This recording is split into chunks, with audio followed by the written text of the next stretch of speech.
Virginia, we are in a heavy drought right now. We have not had much rain. Typically when plants are stressed, meaning they haven't had enough water, they actually increase sugar production, which releases a pheromone, which is almost like waving a dinner bell to say, come eat me. So typically if you keep your plants well watered and fertilized, you tend to have less issues with insects on them. 我们现在来到了 Marford Garden Center。我经常呢给朋友讲，你的树木花草有了病，就把这个有病的植物呢拿来，或者把照片带过来到这个 Marford Garden Center。像我今天修剪柿子树呢，就发现柿子树卷叶有这个黑边，我就拿来这个地方，这边有 Plant Doctor， 非常大的一个 center。那么它这个地方呢，就是卖的东西稍微贵一点，但是它服务质量非常的好。现在呢，大家就跟我进去来找我们的 Plant Doctor。Hi, how are you? I'm doing good. How are you? I remember there is a Plant Doctor sign. I don't know if they have it on the front of the thing. Sometimes it's on the front. Just like doctor office. Hi, Dr. Sharon. And I have a problem. This is my persimmon. I cut my persimmon tree this morning.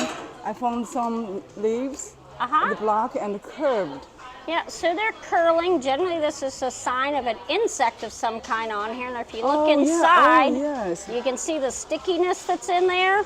Most likely, it's probably spider mites, thrips, or aphids, which are all common on persimmon trees. And you might actually have a couple of different ones going on here, because I'm actually seeing a couple of different signs of bugs on here. So let me cut a couple leaves off. And we're going to try and put it in the... So doctor is going to take a sample from patient. And we're going to see if we can figure out what types of bugs you have. Because this looks like it's got one type on it. Oh, it's a different type. Yeah, it looks like you might have a couple of different varieties. I think you have a party going on here. So we're going to take a couple pieces off of this and stick them under the microscope. So give me a minute. We're going to look and see what we have. Microscope. Very professional. Okay, so we've got some little nymphs or babies of bugs on here. And I have a couple of adults on here. So we have some aphids on here, which are very common this year. And when we have, weird weather seasons and no rain, it looks like you've got some eggs for somebody else on here. Let me see if we can get in here enough. Lots and lots and lots of eggs that are trying to hatch. Trying to see if you have any spider mites on here too, but you definitely have aphids. See if we see any thrips. That looks like it could be a baby thrip, so you might have aphids and thrips. Let's see if we see any spider mites. Okay, and this has got a bunch of bugs on it too. Well, actually, I cannot see by my eyes, so they're on here. Now, sometimes with spider mites, if you put a white piece of paper underneath your plant and you tap the leaves on it, they'll sometimes fall off on there enough, and you'll see little spots running around on your paper that you can tell is actually an insect. But see, this is curled under, which means something is probably sucking the sap, and there's actually little eggs right all along here on the edge of this.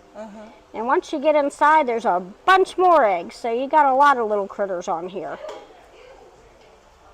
Yeah, there's quite a few on here. So they're sucking the sap out of the plant, which is kind of making it roll and curl. So you've got a party. This is bad for the plant, right? Yes, that's bad for the plant. So we're going to find you something to spray on it. Because it is a fruiting tree, we want to try to use something that's organic. This is a fruit tree spray, and so this has pyrethrins in it. This is one of the ones that you can use for like apples, pears, persimmons, fruit trees. And you always want to make sure when you use these, they always have these little tear out labels on them. So always take the time to read your label. And it'll tell you how much to use and how to mix it. So this is a concentrate, so concentrates are typically a little more expensive than a ready to use, but that's because it makes multiple gallons, which means instead of buying a bunch of single bottles, you buy one bottle and mix it yourself. So when you look on here, there's always going to be information on whether it's a bee hazard or things like that. So this is telling you, even though it's an organic spray, and it doesn't matter whether it's an all seasons oil, a neem oil, or anything like that, it's going to be toxic to bees. Okay, and it's because they're killed by landing on the insect. So that's why we always spray when the bees are not active. We spray late evening, because just because it's organic doesn't mean it's not going to kill your bees.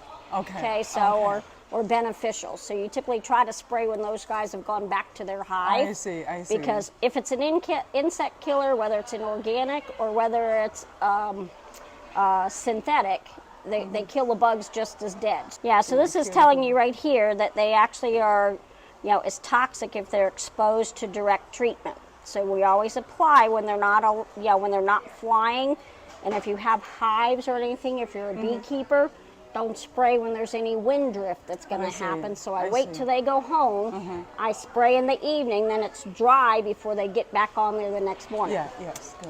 Okay, and so this one is a fruit tree spray, and you can see it says it'll work on fruits, nuts, vegetables, herbs, spices, roses, houseplants, flowers, and shrubs. So it actually is a really general purpose one. So it's a good one to keep with your basically your chemicals that you're going to keep for your plants. It's always a good one to have around. And this one for our mixture, okay, you're going to use it about every 7 to 14 days for any diseases that are on there. For insect sprays, let's see if it's got a turnaround time for them. And you'll see it shows aphids on here, it shows spider mites, scales, so those are all common on fruit trees. This will also do tent caterpillars, which may show up on the plant later. And so this is telling you that you're going to be spraying it every 7 to 14 days. If they're heavy infestation, which is what you've got right now, I would spray it, then do it 7 days later, then do it another 7 days, because that'll break down the cycle of them laying eggs. And you need to spray the top of the leaves, the bottom of the leaves, and then the stems. Okay, and so this one you're mixing is 2 tablespoons per gallon of water when you mix it in your pump sprayer. Okay? Very detailed. Thank you so much. So we got diagnosis, we got treatment, and we have a prescription. Yes. Just like patient. So just be aware that when we're 6 inches behind for water right now, and we were in a drought almost 7 months out of 12 last year. So we really want to stay on top of watering, and a good idea is that when you have a nice steady rain, meaning like you have like 4 or 5 hours of a steady rainfall, not the really hard beat the plant stuff that just runs off, but a nice steady rain, put a little raindrop on your calendar.